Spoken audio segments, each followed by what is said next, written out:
Mr. Moose guilty. Okay, so I've just checked out the trailer for Intergalactic, right?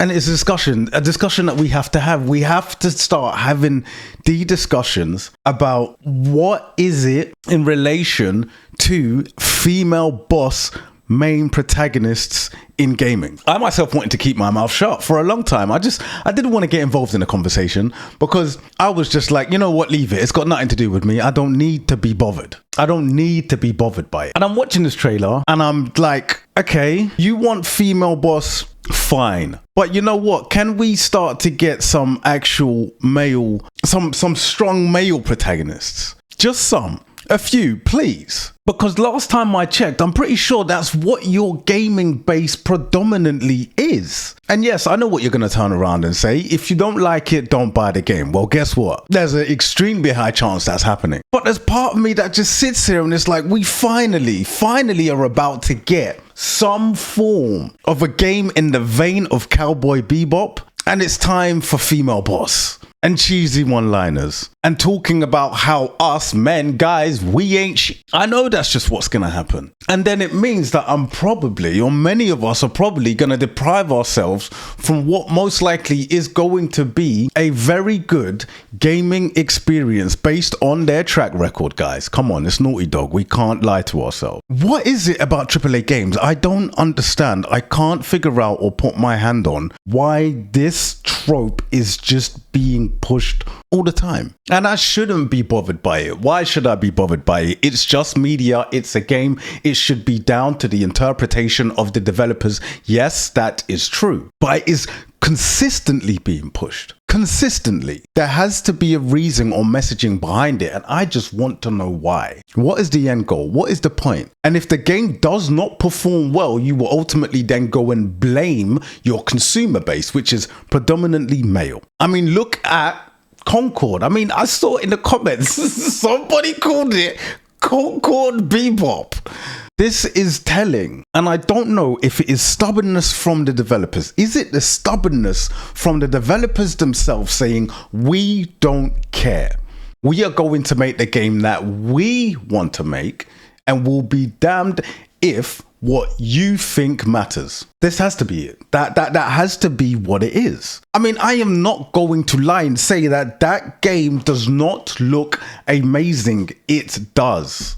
But automatically from the offset, we know what's coming. We know the messaging. It's gonna be plain for us to all see. And if we speak out or say a word about it, automatically we are the bad ones. I don't think I can be silent on these issues anymore. It's a discussion which we have to have. What is it about this trope that it needs to be so prevalent in the gaming space? And yes, okay, you can argue the fact that it's about representation. But I would then turn to you and say, okay, where is our representation? The male representation. Or you can turn to me and say, you've had your time. Those are your games from before. You want male representation? Go and play Uncharted. Something is happening in gaming and I just want to know what it is or where it comes from. These developers must have team meetings. When a game originally gets announced, you will have staff, maybe 20, 30 of them. They will come together and a game will be announced. The head of the studio will turn to them and say, this is the game we're going to put out. And this is who the main character is going to be. Are you telling me that nobody in this room looks around at one another like, do they know what they're talking about? Or is it more of a sense of you just pull up and shut up? You get along, you go along. At the end of the day, you still need a job. I get it. It's crazy to see that this hobby, this medium, this hobby that many of us have had for many years was removed from politics. It was not involved. Studios and artists were able to make the games which they wanted as long as they were going to sell, as long as they had a consumer base. But now it seems to be like, screw all that, we're just going to put out what we want to put out. And when it underperforms, and when there is backlash, and when the comment sections are full of people saying we don't want this, they just tell us tough. This is Naughty Dog. Your mind starts to think to yourself, did they learn nothing from The Last of Us 2? With the backlash? Was this game already in development before that game was being made? I mean, who knows? But I think it's now time to discuss these topics and these issues. And it's not to say, funny enough, I'm not saying I am right. I just want to discuss it. I just want to know what the reasoning is or who this is supposed to be for. Is it to bring more female gamers on board? Because if that's the case, then let us know. But who is this game or this main protagonist supposed to be appealing to? Guys, let me know what you think in the comments below. Am I ranting and raving for no reason? Or do you agree with me just by saying that enough kind of just is enough?